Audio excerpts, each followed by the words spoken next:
के साथ नागपुर में आरएसएस की प्रतिनिधि सभा की बैठक इस वक्त शुरू हो चुकी है। इस बैठक में नए सरकार विभाग का चुनाव होना है। सूत्रों के मुताबिक दत्तात्रेय होसबोले का नया सरकार विभाग बनना तय है। कल इसका औपचारिक ऐलान भी किया जा सकता है। अभी फिलहाल भैया जी जोशी सरकार विभाग हैं, लेकिन स्वास्थ्य कारणों से वो इस पद पर आगे नहीं रहना चाहते हैं। संघ में सरसंघ चालक के बाद सरकार विभाग का पद दूसरा सबसे महत्वपूर्ण पद माना जाता है। सरकार विभाग का कार्यकाल 3 साल का होता है। इसके अलावा संगठन से जुड़े कई और महत्वपूर्ण मुद्दों पर भी इस बैठक में चर्चा होगी। 2019 के लोकसभा चुनाव से पहले इस बैठक को काफी महत्वपूर्ण माना जा रहा है। इस बैठक से जुड़ी ये 3 तस्वीरें हम आपको दिखा रहे हैं। नागपुर में ये बैठक है जो कि शुरू हो चुकी है। 3 दिनों तक की बैठक चलेगी और दत्तात्रेय होसबोले का सरकार्यवाह बनना तय है। साथ ही जो दूसरा इंपॉर्टेंट इशू है इस बैठक में वो है 2019 का जो चुनाव है उसकी रणनीति का एक ब्लूप्रिंट भी इस पर तैयार होगा और उस पर चर्चा की जाएगी। 3 दिनों तक नागपुर में यह बैठक चलेगी। आपको बता दें कि हर साल ये बैठक होती है और इस साल इस बैठक को इसलिए महत्वपूर्ण माना जा रहा है क्योंकि इसमें 2 प्रमुख एजेंडे हैं। एक तो नए सरकार्यवाह का चुनाव, हालांकि ये माना जा रहा है कि दत्तात्रेय होसबोले का नाम लगभग इस पद के लिए फाइनल है, और दूसरा 2019 के चुनाव अब आने वाले हैं और उसके लिए किस तरह से सोशल इंजीनियरिंग होती है, उसके लिए किस तरह से रणनीति तैयार होती है। इन तमाम चीजों पर, इन तमाम पहलुओं पर अब चर्चा की जाएगी। इस बार आरएसएस की अखिल भारतीय प्रतिनिधि सभा में एक बड़ा फेरबदल होने जा रहा है। सूत्रों की माने तो सरकारवाह भैया जी जोशी की जगह नए सरकारवाह के तौर पर दत्तात्रेय होसबोले बनाए जाएंगे। ये करीब करीब तय हो चुका है। संघ प्रमुख मोहन भागवत ने इस नाम पर औपचारिक तौर पर सहमति दे दी। हालांकि इसका ऐलान जो होगा वो कल यानी कि 10 मार्च को शाम को औपचारिक तौर पर किया जाएगा। दत्तात्रेय होसबोले अभी सह सरकारवाह यानी कि ज्वाइंट जनरल सेक्रेटरी हैं। काफी इंटेलेक्चुअल जो कह सकते हैं संगठनों के जो आरएसएस के 35 संगठन है उनमें बेहतर तालमेल के लिए तौर पर जाने जाते हैं।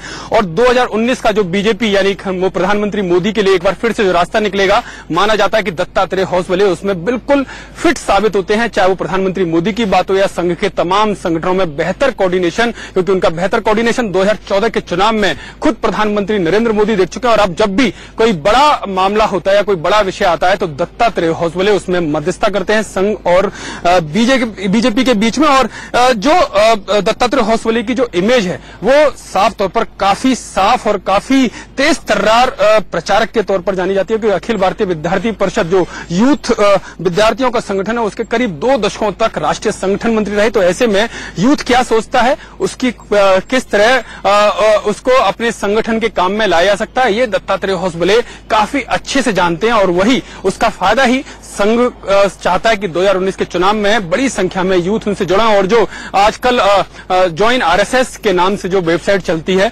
उसको भी दत्तात्रेय होसबोले की देखरेख में चलाया जाता है। और लाखों की संख्या में जो यूथ उससे जुड़ रहे हैं उसका श्रेय भी दत्तात्रेय होसबोले को दिया जाता है। और शायद यही कारण है कि अब दत्तात्रेय होसबोले जनरल सेक्रेटरी यानी कि संघ के सेनापति के तौर पर कमान संभालेंगे। कैमरामैन निरंजन के साथ यतेंद्र शर्मा, इंडिया न्यूज, नागपुर। तो प्रतिनिधि सभा की बैठक शुरू हो चुकी है और इस बैठक में कल तय किया जाएगा, यानी कि कल पता चलेगा कि दत्तात्रेय होसबोले सरकार्यवाह बनते हैं। इसका ऐलान किया जाएगा। कैसे होता है चुनाव सरकार्यवाह का, अब हम ये आपको बताते हैं। अखिल भारतीय प्रतिनिधि सभा में इस पद का चुनाव होता है जिसकी बैठक का भी हम आपको बता रहे चल रही है। देश भर में चलने वाली शाखाओं के जो प्रमुख हैं वो इस बैठक में शामिल होते हैं। आपको बता दें कि ये बैठक हर साल होती है और इस बैठक में सभी शाखाओं के प्रमुख शामिल होते हैं। ये संघ में फैसले लेने वाली सबसे बड़ी संस्था है। इसमें सभी शाखाओं के प्रमुख शामिल होते हैं और फिर वो मिलकर फैसला लेते हैं। आमतौर पर बैठक के दूसरे दिन सरकार्यवाह का चुनाव होता है। जैसा कि हम अभी आपको बता भी चुके हैं कि आज पहला दिन है, कल चुनाव होगा। सरकार्यवाह का जो कार्यकाल होता है वो 3 साल के लिए होता है। अभी फिलहाल भैया जी जोशी है सरकार्यवाह, लेकिन स्वास्थ्य कारणों से वो इस पद पर आगे नहीं रहना चाहते हैं। हर तीसरे साल प्रतिनिधि सभा की जो बैठक है वो नागपुर में होती है। और इस वक्त हम सीधे चलेंगे यतेंद्र शर्मा के पास। नागपुर से इस वक्त हमारे साथ जुड़ रहे हैं। यतेंद्र, बहुत इंपॉर्टेंट एजेंडाज हैं इस बैठक में। पहले दिन का एजेंडा क्या है?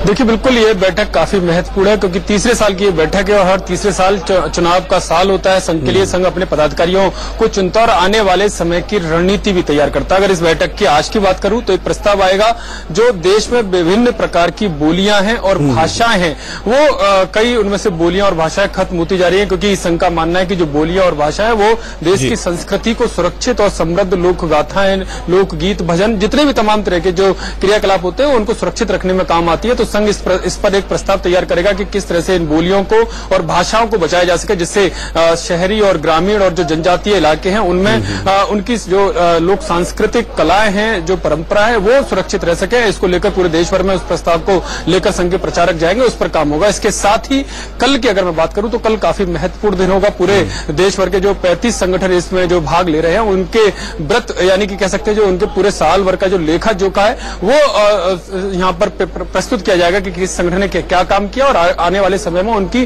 क्या योजना है। लेकिन इसके साथ साथ जो सबसे बड़ी बात है वो कल, यानी कि जो 3 साल पूरे हो रहे हैं इस वर्तमान कार्यकारिणी को, सरसंघ चालक को छोड़कर बाकी सभी पदों पर चुनाव होता है। हालांकि बाकी चुनाव कहने को होते हैं, औपचारिक तौर पर सर्वसम्मति से अपने पदाधिकारियों का चुनाव किया जाता है और माना यही जा रहा है कि सरकारवा जो नंबर 2 टेक्निकली माना जाता है, उस पर भैयाजी जोशी ने पिछली बार ही अपने स्वास्थ्य कारणों से कह दिया था कि वो अब इस जिम्मेदारी को निभाने नहीं चाहते हैं, उन्हें कोई और दूसरी जिम्मेदारी है, क्योंकि काफी महत्वपूर्ण जिम्मेदारी है। तो ऐसे में संघ प्रमुख ने, जो हमारे सूत्र दावा कर रहे हैं, दत्तात्रेय होसबले के नाम पर सहमति दे दी है, यानी कि अब भैयाजी जोशी की जगह दत्तात्रेय होसबले संघ के सरकारवा यानी कि जनरल सेक्रेटरी होंगे और कल इसका औपचारिक तौर पर ऐलान कर दिया जाएगा। फिर इसके बाद जो अखिल भारतीय कार्यकारिणी है संघ की, उसका चुनाव किया जाएगा, उनके नामों की घोषणा की जाएगी। क्योंकि दत्तात्रेय होसबले इस वजह से भी महत्वपूर्ण है क्योंकि विद्यार्थी परिषद के राष्ट्रीय संगठन मंत्री 2 दशकों तक रहे हैं, यूथ पर काफी अच्छी पकड़ है और यूथ को किस तरह से समाज सेवा के साथ साथ संघ की रणनीति जो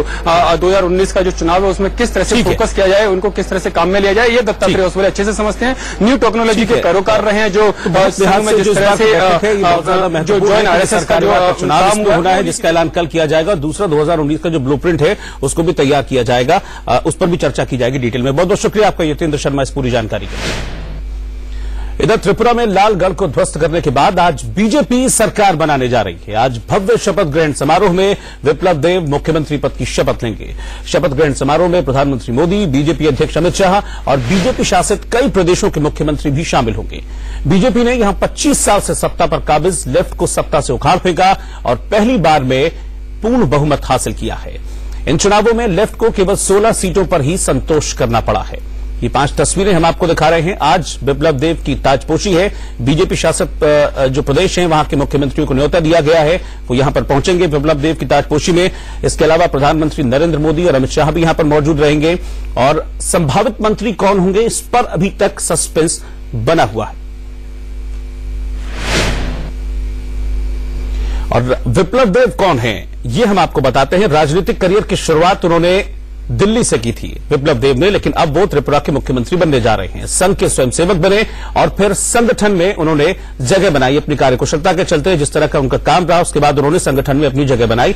दक्षिण त्रिपुरा के उदयपुर इलाके में उनका जन्म हुआ था। त्रिपुरा से ताल्लुक रखते हैं। 1998 में ग्रेजुएशन की पढ़ाई करने के बाद विप्लव देव दिल्ली पहुंचे थे और उसके बाद दिल्ली में आरएसएस नेता गोविंदाचार्य से उन्हें ट्रेनिंग मिली है। गोविंदाचार्य एक वक्त थिंक टैंक में हुआ करते थे भारतीय जनता पार्टी के।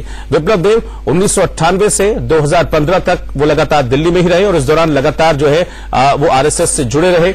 बीजेपी सांसद गणेश सिंह का वो पीए बने और उसके बाद उनके साथ बहुत लंबे वक्त तक विप्लव देव ने काम किया। 2015 में विप्लव देव को त्रिपुरा भेजा गया। जिस तरह से उनकी जो सांगठनिक क्षमता थी उसको देखते हुए अमित शाह ने उनको त्रिपुरा भेजा। जनवरी 2016 में उन्हें त्रिपुरा का प्रदेश अध्यक्ष बनाया और अब 2018 में वो त्रिपुरा के मुख्यमंत्री बनने जा रहे हैं। आज तकरीबन 12 बजे वो मुख्यमंत्री पद की शपथ लेंगे। एक छोटा सा ब्रेक